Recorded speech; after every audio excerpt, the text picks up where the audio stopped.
අදින් අවුරුදු 100කට පසු 2126 වසරේ ශ්‍රී ලංකාවට අපි යමු. 2126 වසරේ කොළඹට ඔබව සාදරයෙන් පිළිගනිමු. මෙහි තාක්ෂණය සහ සොබාදහම එකට ජීවත් වෙයි. 2126 ශ්‍රී ලංකාවේ තාක්ෂණය මිනිසුන් වෙනුවට නොව මිනිසුන්ට උදව් කිරීමට නිර්මාණය වී ඇත.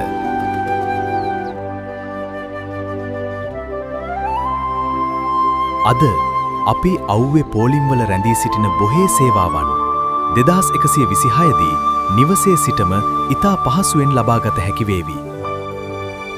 Optimal nutrition levels are maintained. Your environment is perfectly balanced.